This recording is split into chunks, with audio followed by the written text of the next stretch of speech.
Lewis Hamilton knows something is badly wrong with Formula One's 2026 future, because the sport is rushing into an emergency rules meeting while the drivers still have no real power in the room. That is the contradiction at the heart of this story. On April 9th, the people shaping the next era of F1 will sit down to discuss a package already linked to a 50G crash, ugly straight-line speed swings, and growing anger across the grid. Yet the men who drive these cars flat out are still being treated like outsiders. And once Hamilton said it out loud, the whole argument changed. At Suzuka, Hamilton did not sound like a driver complaining about setup or balance. He sounded like someone calling out the system itself. He made it clear the drivers are not on the committee and do not have voting rights. Oh no, even though the 2026 rules are already creating serious fear inside the cockpit. This was not empty drama. The meeting now on the table is about reducing the worst problems before Miami, with super clipping, qualifying energy use, and overall drivability all under pressure.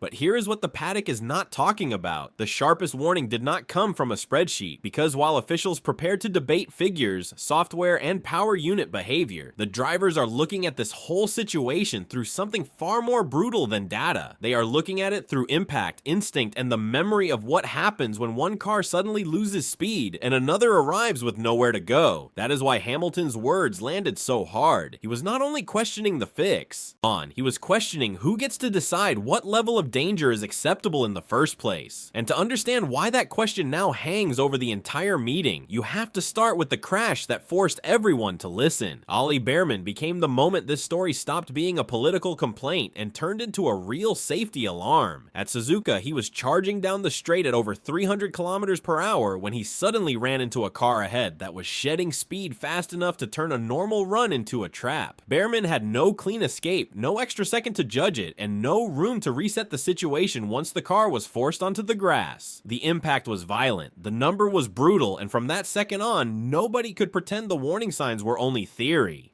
What made that crash hit so hard was how clear the chain of events looked once people started breaking it down. Franco Colapinto's Alpine was deep in energy recovery, which meant a huge loss of straight-line pace at the exact moment Bearman was arriving at full commitment. The closing speed was massive, the reaction window was tiny, and the result was a 50G hit that shook the whole paddock. Nobody in that garage expected what came next because the crash did not feel like a strange one-off. It felt like the kind of thing drivers had already been trying to stop before it ever happened. That is why this section matters more than any angry quote or meeting room drama. The crash did not create the problem. It exposed it in the most direct way possible. Drivers had already raised concerns about these speed swings during testing. And now the sport had a real example nobody could talk around anymore. Once that happened, the whole debate changed from whether the 2026 rules looked awkward to whether they were creating situations drivers could not judge safely at racing speed. And that takes the story to the part where the numbers themselves start looking even worse. The ugliest part of this 2026 mess is that the cars are doing exactly what the rules told them to do. That is why the problem is so serious. This is not one team getting its setup wrong or one driver missing the feel of a new machine. The whole formula is pushing the cars into strange speed patterns that look wrong, feel wrong, and now carry real danger. Drivers are reaching top speed too early, then losing pace before the braking zone because the battery side of the power unit is dropping away at the worst possible moment. The real story was never about the lap time. That is where the numbers start sounding absurd. Formula One built these rules around a much heavier electrical share, close to a 50-50 split with the combustion side, and that means the battery has far more control over how the car behaves down the straight than fans are used to seeing. Once the deployment fades and the car falls into harvesting, the speed loss can be savage. Lando Norris spoke openly about just how bad that late straight drop looks, with the difference reaching around 56 kilometers per hour in the worst cases. That is not a small variation. That is a completely different race unfolding inside the same piece of track.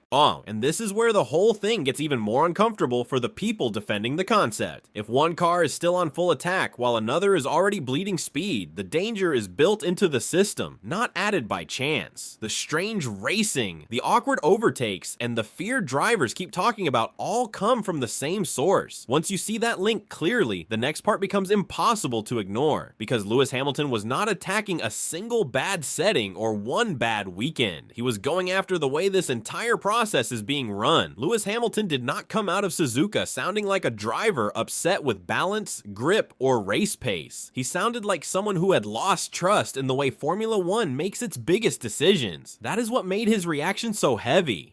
The anger was not aimed at one bad weekend or one awkward rule. It was aimed at a structure where teams, engine makers, and officials can sit down to shape the sport's future, while the drivers, the people carrying the risk every lap, still stand outside that real circle of power. That changes the mood of the whole story. Hamilton's point was simple, and that simplicity made it hit harder. He said the drivers are not on the committee and do not have voting rights, which means they can complain, warn, and push, but they still cannot decide. Reports after Suzuka also carried his line about there being too many chefs in the kitchen, which was his way of saying this process is crowded with interests that do not always match what drivers feel in the cockpit. What no broadcast covered is this. Once a driver of Hamilton's weight questions the system itself, the debate stops being technical and turns openly political, and that is where this story gets complicated. Hamilton is not some outsider throwing stones from far away. He is one of the biggest voices the sport has, and even he is saying the drivers still do not hold real influence when the rules are written. That tells you how deep the gap really is. The next part matters even more, because once Hamilton's words started echoing around the paddock, it became clear this was no longer one champion speaking alone. It was the beginning of a much wider driver revolt. Max Verstappen, Carlos Sainz, Fernando Alonso, Lando Norris, Charles Leclerc, and Lewis Hamilton are not fighting for the same team, the same title position, or even the same future in this sport.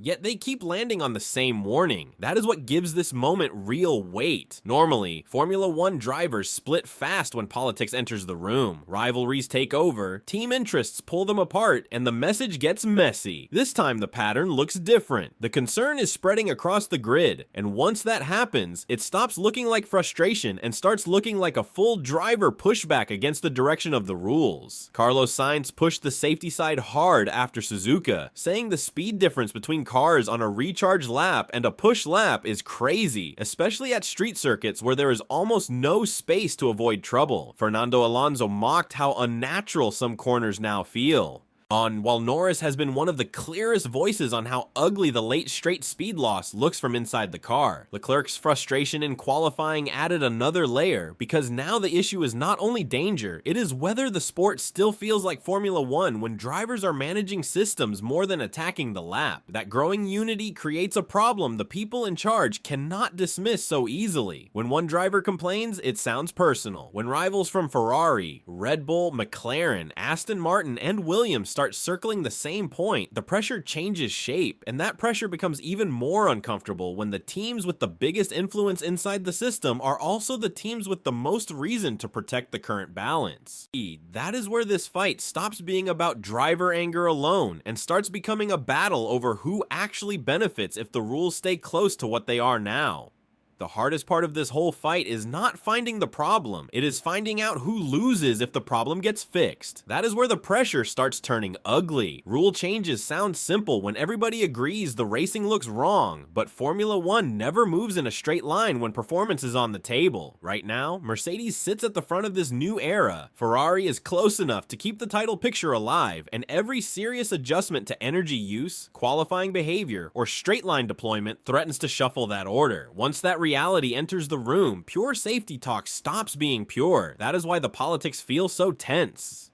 Toto Wolff has already said the sport needs to get back to one brutal qualifying lap and cut down the lift and coast style these rules are creating, which tells you even one of the strongest camps can see the problem clearly. But seeing it and solving it are not the same thing. The second a fix starts changing how much energy can be used, where speed drops away, or how freely drivers can attack a lap, somebody gains and somebody gives something back. What no broadcast covered is this: every safety fix is also a performance fight wearing a cleaner their suit. And once you understand that, the meeting stops looking like a rescue mission and starts looking like a negotiation between winners, chasers, and officials trying to hold the whole thing together. Hamilton fans, Ferrari tifosi, Verstappen supporters, and McLaren followers are all watching the same story from different angles. But the hidden truth is the same for all of them. The rules are not only being judged on whether they are safer or better to race, they are being judged on who they help next. And that leads straight into the 6 fixes now sitting on the table, each one carrying a price nobody wants to pay first. By the time the April meeting begins, Formula 1 will not be walking into that room with one clean answer. It will walk in with a stack of compromises. That is what makes this section so important. The sport already knows the main pressure points, straight line speed drop, ugly qualifying energy limits, unstable power delivery, and aero settings that still do not fully solve the bigger problem. But every proposed fix pulls on something else.